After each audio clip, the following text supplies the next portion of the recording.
अस्सलाम वालेकुम स्टूडेंट्स, उम्मीद है आप तमाम लोग खैरियत से होंगे। मेरा नाम मोहम्मद उमर खान है और आप देख रहे हैं दी लॉ चैनल। इस चैनल पर गुफ्तगू करते हैं हम लॉ, लैट, लॉ गैट और LLB 5S के हवाले से। तो अगर आप नए कैंडिडेट हैं, नए स्टूडेंट हैं, इस चैनल पर पहली बार तशरीफ लाएं तो इस चैनल को जरूर सब्सक्राइब करें ताकि इस तरह की मजीद अपडेटेड वीडियोज हम आप तमाम कैंडिडेट्स की खिदमत में बर वक्त शेयर कर सकें। आज के इस लेक्चर में हम डिस्कस करने वाले हैं 12 जनवरी 2025 के लॉ एडमिशन टेस्ट के हवाले से। इस वीडियो को स्टार्ट करने से पहले मैं आप तमाम लोगों को ये बताता चलूँ कि अगर आप एक ऐसे स्टूडेंट हैं जो 12 जनवरी के टेस्ट में अपेयर होना चाहते हैं तो आप हमारी एकेडमी की तरफ से ऑफर होने वाला फ्री मॉक टेस्ट जो है वो ज्वाइन कर सकते हैं।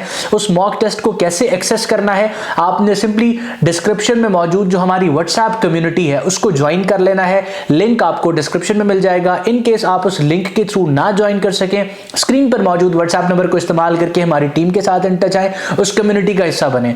टेस्ट कंडक्ट होने से पहले उस फ्री मॉक टेस्ट की एक्सेस आपको उस कम्युनिटी पर प्रोवाइड कर दी जाएगी। तो आज के पर्टिकुलर वीडियो में हम 12 जनवरी 2025 के लॉ एडमिशन टेस्ट के हवाले से डिस्कस करेंगे और पर्टिकुलरली स्टूडेंट्स को हम गाइड करेंगे टेस्ट डे के हवाले से। बहुत से स्टूडेंट्स मुझसे पूछ रहे थे कि रिटन सेक्शन को किस तरीके से अटेम्प्ट करना है, टेस्ट वाले दिन हमने कौन से डॉक्यूमेंट्स लेके जाने हैं, और साथ साथ इससे कनेक्टेड और भी बहुत से क्वेश्चंस थे जो आज के इस लेक्चर में मैं एड्रेस करूंगा। तो अगर आप 12 जनवरी 2025 के लॉ में अपेयर होना चाहते हैं तो इस वीडियो को लास्ट तक देखें ताकि आपके जहन में आने वाले तमाम के तमाम सवालात का जवाब आप हासिल कर सकें। अब सबसे पहली चीज तो यह है कि वो तमाम लोग जिन्होंने अप्लाई किया हुआ है, आप सिंपली अपनी रोल नंबर स्लिप का प्रिंट आउट ले लें। अब रोल नंबर स्लिप आपको ईमेल के थ्रू HEC की तरफ से भेज दी गई होगी। अगर आपको ईमेल रिसीव नहीं हुआ तो आप etc.hec.gov.pk की वेबसाइट से जाके अपनी रोल नंबर स्लिप को डाउनलोड कर सकते हैं।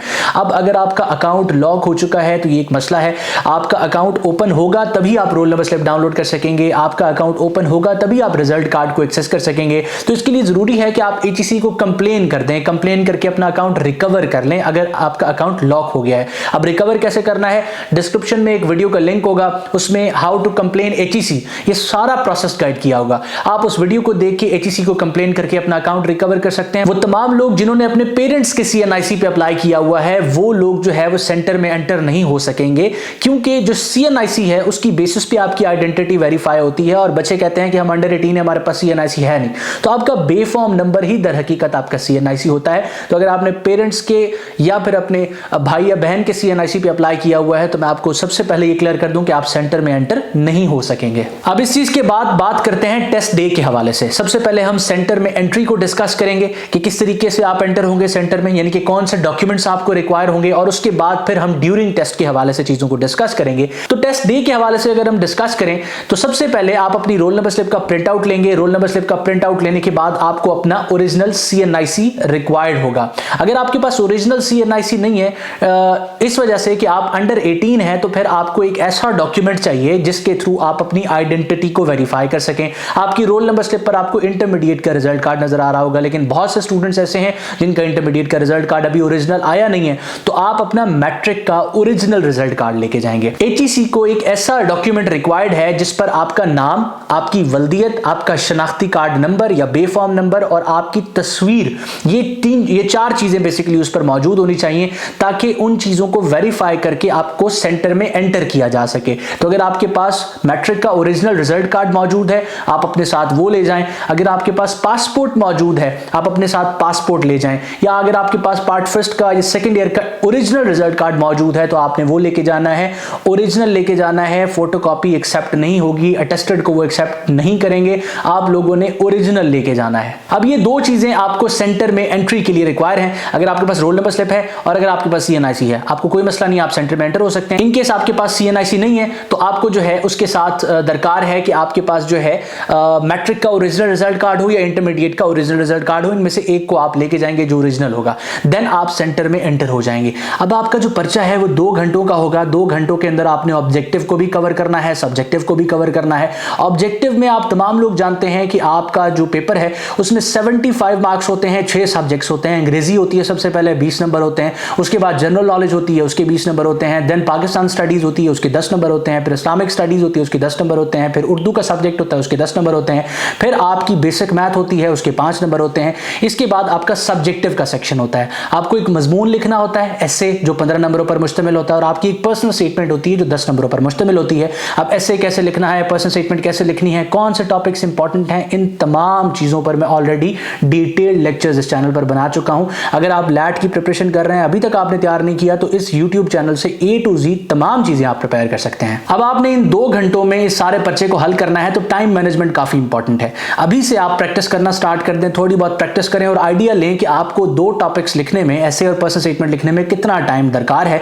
आपने आइडियली आधा घंटा या कम से कम 35 मिनट रिजर्व रखने हैं अपने रिटन सेक्शन के लिए, सब्जेक्टिव सेक्शन के लिए। उसके बाद जितना भी टाइम आपका बचेगा वो आपने ऑब्जेक्टिव सेक्शन को डिवोट करना है।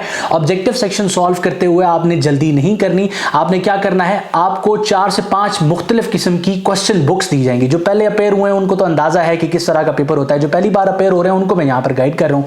तो अब उनके मुख्तलिफ कलर होंगे। एक क्वेश्चन बुक व्हाइट कलर की होगी, एक येलो कलर की होगी, एक ग्रीन कलर की होगी, एक पिंक कलर की होगी और एक ब्लू कलर की होगी। आपको जो क्वेश्चन बुक मिलेगी, आप अपनी जो बबल शीट होगी उसके साथ आपको एक बबल शीट भी दी जाएगी। क्वेश्चन बुक पर आपके सवाल लिखे होंगे, बबल शीट पर आपने जो है वो सॉल्व करना होगा। अब क्वेश्चन बुक पर जो कलर मेंशन हो, आपने सबसे पहले उस कलर का बबल फिल करना है अपनी आंसर शीट पर, ताकि पता चल सके जब की के अकॉर्डिंग आपकी क्वेश्चन बुक चेक हो तो पता चल सके कि ये कौन से क्वेश्चन बुक का आंसर है। तो आपने बबल शीट पर सबसे पहले उसका जो है वो कलर सेलेक्ट करना है। उसके बाद पेपर कोड लिखना है, रोल नंबर, CNIC नाम, ये तमाम चीजें आपने वहां पर एंटर करनी है। उसके बाद अपना पर्चा हल करना स्टार्ट करना है और हर सवाल को ध्यान से गौर से पढ़ना है, ऑप्शंस को टैली करना है। उसके बाद अगर आप एक सवाल से वाकिफ हैं उसको हल कर लें। अगर आप एक सवाल को पढ़ने के बाद आपको लगता है कि आप जो है वो श्योर नहीं है कि इसका जवाब कौन सा होगा, तो फिर ऑप्शंस पर फोकस करें। 4 ऑप्शंस में से आपको अंदाजा हो जाएगा कि 2 ऑप्शंस तो इसका जवाब हो ही नहीं सकते। उसके बाद रिमेनिंग जो 2 होंगे, इन केस अगर आप उन ऑप्शंस पे कमांड रखते हैं तो आपके सवाल गलत होने के चांसेस बहुत कम हो जाएंगे। इसको एलिमिनेशन टेक्निक कहते हैं। ये भी आपने जो है वो पर्चे के दौरान यूज करनी है और कोशिश करनी है कि ऑब्जेक्टिव में जितना ज्यादा स्कोर आप कर सकते हैं उतना ज्यादा स्कोर करें, ताकि आपका जो फाइनल स्कोर है वो बूस्ट हो सके। तो इस तरीका कार से जो है वो आपने पर्चे को हल करना है। मैं उम्मीद करता हूं ये वीडियो लेक्चर आपके लिए हेल्पफुल रहा है। अगर आपके जहन में कोई भी सवाल है, कोई चीज आपको कंफ्यूज कर रही है, या आप हमारी जो मॉक टेस्ट सीरीज है उसका हिस्सा बनना चाहते हैं, फ्री मॉक टेस्ट हासिल करना चाहते हैं, तो डिस्क्रिप्शन में मौजूद लिंक को यूज करके आप हमारी व्हाट्सएप कम्युनिटी को ज्वाइन करें, या फिर स्क्रीन पर मौजूद व्हाट्सएप नंबर को इस्तेमाल करके आप हमारी टीम के साथ इन टच आएं, ताकि आपको इस कम्युनिटी का हिस्सा बनाया जा सके। अल्लाह आपका हामी और नासिर हो। हमेशा आप तमाम स्टूडेंट्स की कामयाबी के लिए दुआ गो। उमर खान और उसकी टीम। अल्लाह हाफिज।